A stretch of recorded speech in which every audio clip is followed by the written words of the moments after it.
según el Evangelio de Juan, capítulo 14, los versos 15 al 21. Y dice así la palabra de Dios en el nombre del Padre, del Hijo y del Espíritu Santo. Si me amáis, guardad mis mandamientos. Y yo rogaré al Padre y os daré otro consolador para que esté con vosotros para siempre.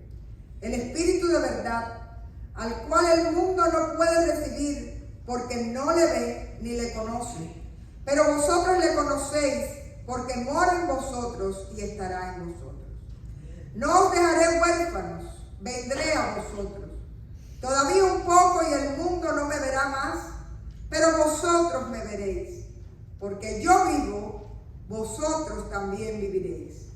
En aquel día vosotros conoceréis que yo estoy en mi Padre, y vosotros en mí, y yo en vosotros. El que tiene mis mandamientos y los guarda, ese es el que me ama.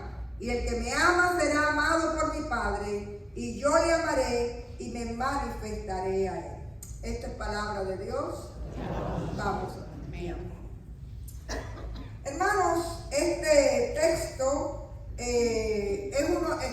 forma parte del discurso más largo de Jesús.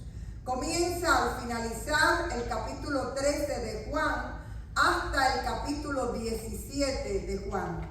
Está enmarcado entre la última cena de Jesús con sus discípulos y el arresto de nuestro Señor. Y no es otra cosa que un discurso de despedida del Señor Jesús a sus discípulos, terminando con una oración preciosa en el capítulo 17, que es lo que conocemos como la oración sacerdotal, donde el Señor no solo ora por sus discípulos, sino ora por su iglesia, ora por ti y por mí, cuando incluso todavía la iglesia no era una institución conocida. Sin embargo, a la manera de Juan, este texto tiene muchas cosas de alto vuelo en las cuales pudiéramos detenernos, pero solo vamos a tratar tres verdades espirituales que están en este sándwich de pensamiento. Que si ustedes se ponen a mirar, el texto 15, el verso 15, repite la idea del verso 21. Es decir, si ustedes me aman, pues guarden mis mandamientos. Y en ese contexto de esta pericopa bíblica vamos a encontrar una serie de elementos muy edificantes para nuestra vida espiritual. Así que lo primero es que en ese capítulo el Señor se está despidiendo, les dice que va a prepararles lugar, pero que volverá, y les dice lo que va a suceder cuando Él no esté con ellos, cómo ellos van a lidiar con la ausencia de Jesús. Y les dice que va a enviar al Espíritu Santo porque no les quiere dejar huérfanos. Y el Espíritu Santo va a acompañar a los creyentes y a la iglesia porque es la misma presencia de Dios. El primer elemento que llama la atención o que quiero resaltar es que el texto es un llamado a la obediencia del discipulado cristiano por amor al Señor. Comienza diciendo, si me amáis. Es decir, el amor no se puede quedar en abstracto. Tú no le puedes decir a una persona que la amas y que no haya frutos, que no haya demostraciones, que no haya una manera de vivir convincente que te enseñe que de verdad la otra persona te está amando. Y aquí el Señor dice de una manera muy clara, si me amáis, la manera que tú tienes de demostrarme que me amas no es como un sentimiento, es guardando mis mandamientos. Y esta realidad es importante porque nos hace darnos cuenta que como pueblo de Dios, usted no puede solo creer en el Señor, decir que ama a Dios, usted tiene que ir un paso más allá y poner en práctica sus enseñanzas, vivir en obediencia, ser discípulos, porque si usted confía usted realmente quiere agradar su corazón y ser parte de su pueblo. Hay una idea interesante que yo quiero que usted piense. Si si hay alguien que no cree, no tiene que seguir las enseñanzas de Jesús. Pero si usted se llama discípulo y tiene fe, de alguna manera tiene que manifestar, mostrar, dejar ver lo que usted siente, lo que usted cree, lo que es Dios para usted. Y ahí esto se manifiesta en testimonio y en la forma de agradar a Dios en fidelidad sobre todas las cosas. Así que estos dos versos del que les mencioné, el 15, si me amáis, guardad mis mandamientos, y el 21 cierran con la misma idea. El que tiene mis mandamientos y los guarda es el que me ama. Quiere decir, no el que sienta más emoción por el Señor. Es el que guarda sus mandamientos, el que le ama. Es decir, el que agrada su corazón.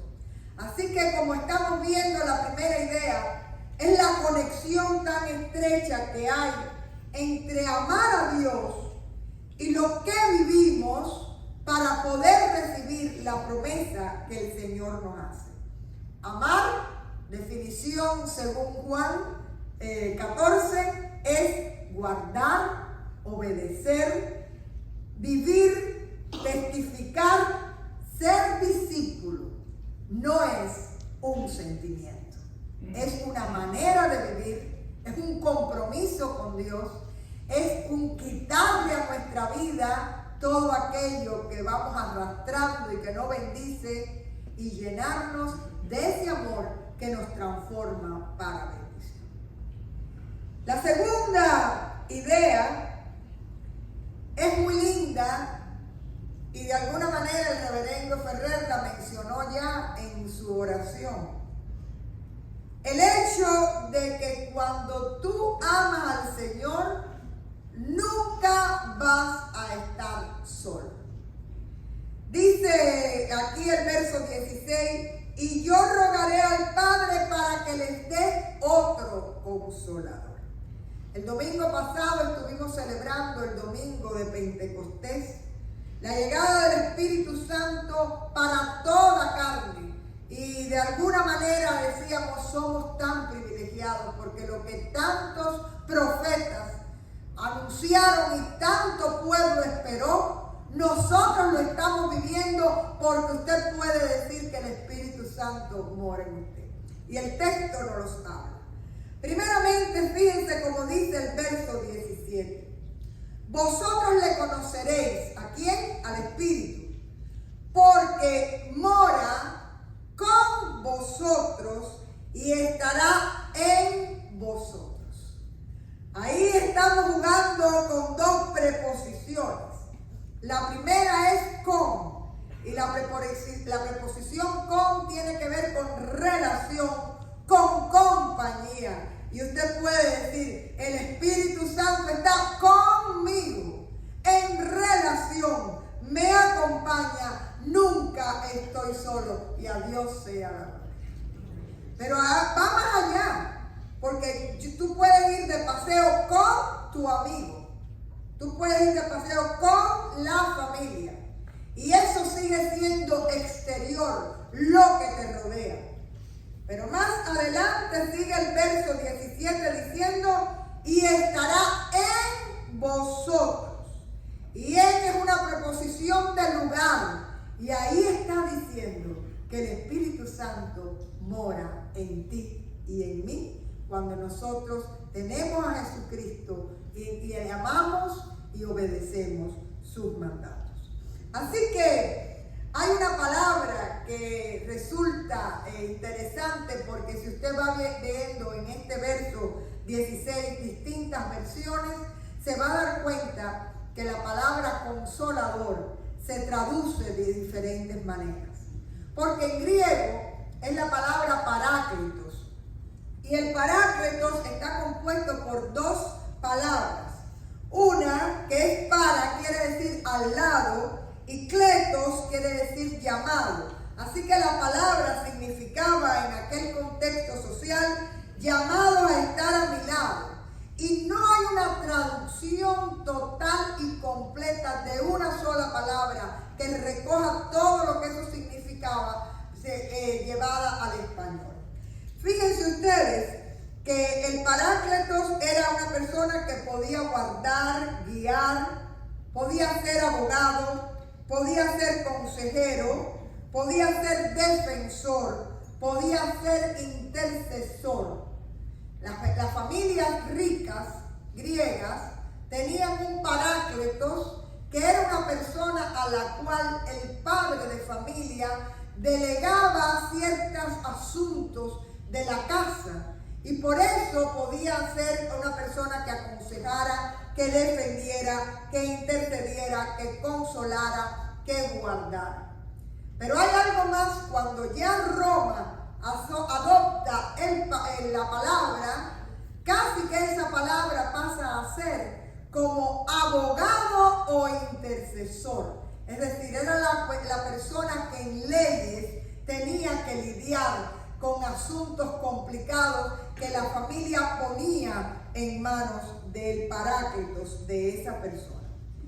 En el mundo agrícola, y esto lo aprendí en estos días, no lo conocía, también había una palabra, se empleaba la palabra Parácletos para algo muy interesante. Ustedes saben que la vid era un fruto, una plantación importante, ¿verdad? Para la viña, para el vino, y sobre todo el cuidado de la uva lleva que usted le ponga unas estacas para que las ramas de la vid estén altas y los racimos no se peguen al piso y se pierdan. Esas estacas se les llamaba Parácletos porque aguantaban, sostenían a lo que era el árbol. E interesante, porque no es una paradoja, es sencillamente que la armonía de la palabra es tremenda. El próximo capítulo que escribe Juan te está hablando de que el Señor es la vid y que nosotros somos los pámpanos, es decir, las ramas, y que el Señor es el que nos manda el Espíritu para que nos ayude y nos sostenga. ¿Para qué? Para dar fruto, un fruto en abundancia y un fruto que persevere. Así que cuando aquí te está diciendo este verso, y yo rogaré al Padre para que les dé otro Parácletos, aquí la traducción viene como consolador, pero usted puede entender que ese Parácletos, que es el Espíritu Santo, por eso hay himnos como dice, del Paracleto dame la unción, ¿verdad? Y cuando cantan eso, a veces hay que explicar, es la manera que después el cristianismo llamó al Espíritu Santo, Paracleto, porque el Espíritu Santo para el pueblo de Dios es aquel que te acompaña, que te guarda, que te guía, dice que nos enseña, es un abogado que te defiende, es aquel que te aconseja, es aquel que te consuela, por eso aquí lo ponen como consolador. Es aquel que te defiende. Es aquel que incluso intercede por ti con gemidos indecibles cuando tú no sabes ni qué cosa es lo que tienes que pedir. Y a Dios sea la gloria, porque tú tienes el privilegio de poder participar por la sangre de Cristo de la presencia del Espíritu Santo en tu vida, como consejero, como aquel que te guarda, como aquel que te anima, como aquel que te consuela, como aquel que es abogado de las causas de tu vida, como aquel que intercede delante de Dios por ti y por mí. Así que esta segunda idea es muy interesante. Dice incluso en el capítulo 16, el verso 7, Jesús dice, es que a ustedes les conviene que yo me vaya, para que tengan el Espíritu Santo, porque el Espíritu Santo va a hacer una obra preciosa en la vida de cada uno de nosotros. Así que, hermanos, La conclusión que quiero que usted tenga es, cuando usted ama al Señor y usted guarda sus mandamientos, usted es receptor de esta promesa preciosa que es la presencia del Espíritu Santo. ¿Cuántos lo agradan, le agradecen al Señor? Pero si usted no lo ha vivido, usted lo puede pedir y el Espíritu Santo viene a tu vida. Y hay una realidad, ese Espíritu va a hacer que tú nunca estés solo, porque está contigo y está en ti. A Dios sea la gloria. Y el tercer punto que me gustaría tratar es el que tiene que ver propiamente con el domingo de hoy. Usted nunca va a encontrar en la Biblia la frase de que nosotros creemos en la Santísima Trinidad, porque bíblicamente no aparece dicho de esa manera. Pero lo interesante es que este texto es un texto profundamente trinitario. Y lo primero que nos demuestra es que Dios es un Dios de relación. Porque Dios es amor.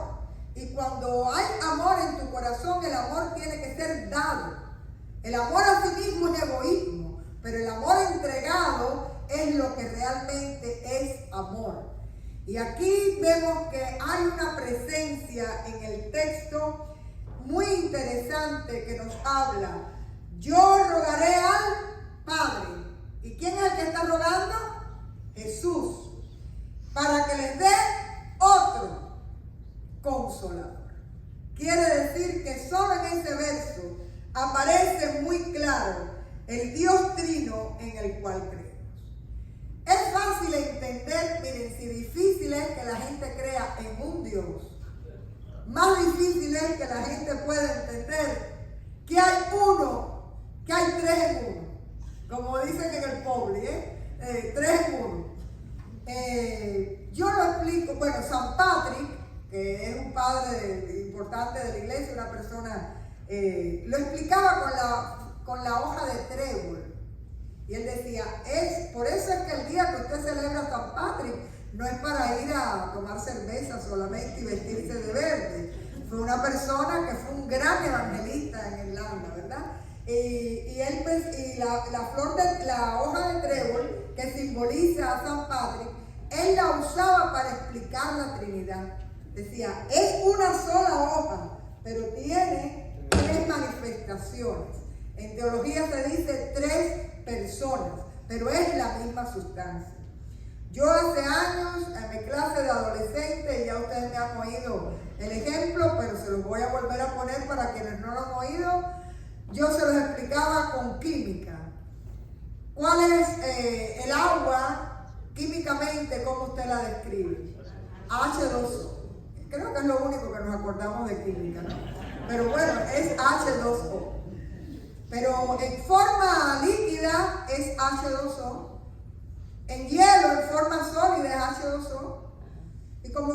Y también cuando la evaporación sigue siendo H2O. Quiere decir que hay distintas manifestaciones, pero la esencia es la misma. Y eso es lo que nosotros creemos cuando estamos hablando de la Trinidad. Dice el verso 11 que entonces nos enseña incluso más que Dios es un Dios de relación, que no solo hay una relación entre el Dios trino, sino que Dios quiere, y subraye esto en su corazón, incluirte a ti en su relación. En su relación santa, Dios quiere que tú seas parte de ella. Miren cómo dice este verso 20. Y en aquel día vosotros conoceréis que yo, es decir, Jesús, estoy en mi Padre, y vosotros en mí, y yo en vosotros. Hermanos, hay cosas que no podemos entender con la mente humana, pero sí podemos recibirlas por fe, porque es regalo de Dios. En esa armonía de relación, en esa economía de Dios, dice Jesús que nosotros estamos en Él y Él en nosotros. Lo que quiere decir que también nosotros tenemos el privilegio de poder participar de esa santidad y de esa presencia. Y no solo para estar con Él, sino para vivir eternamente con Él. Porque dice el verso 19, y porque yo vivo, vosotros también viviréis. Quiere decir que el Señor te está incluyendo en su plan de amor. El Señor te está incluyendo en su relación trinitaria de santidad, no para ahora, no para el presente, sino para toda la eternidad, porque sabemos que si Cristo resucitó, nosotros también resucitaremos con Él. Hoy estamos hablando cosas muy grandes. Yo no sé si usted lo siente en su corazón. Hoy estamos entrando en unos misterios extraordinarios que a grandes hombres de la fe les fueron revelados. Pero aunque usted no entienda una parte de la cosa, usted solo puede decir: el Señor tiene lugar para mí, ahí en su relación de amor. Ese amor a mí me ha alcanzado y esa santidad a mí me ministra. Y Dios me ha incluido en su plan de amor para toda la eternidad. ¿Le damos la gloria a Dios? Amén. Hermanos y hermanas, que Dios nos ayude a aprender a ser discípulos fieles. Y solo somos discípulos fieles no porque amemos y creamos en Dios, sino porque ese amor se manifieste en discipulado, en obediencia, en guardar sus mandamientos, en testimonio, en vivir para Dios. Con la ayuda de aquel Espíritu Santo que fue promesa en un momento, pero que ahora es realidad para nuestras vidas, que está con nosotros y en nosotros.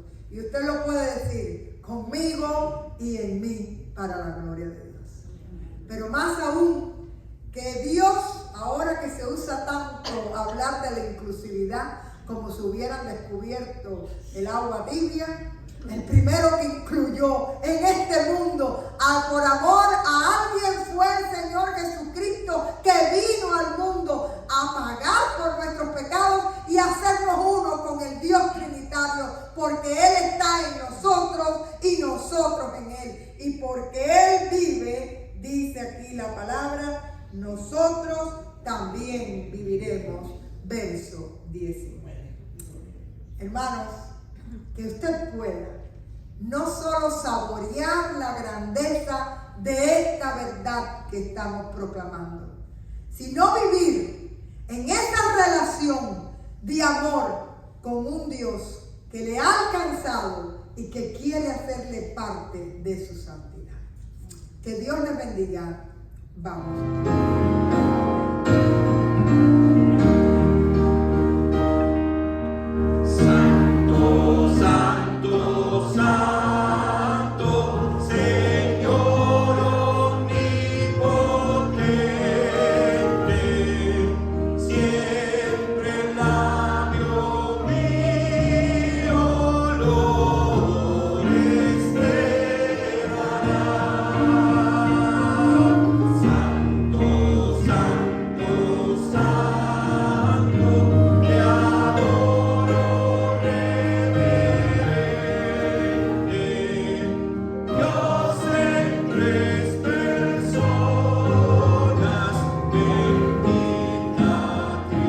Trinidad.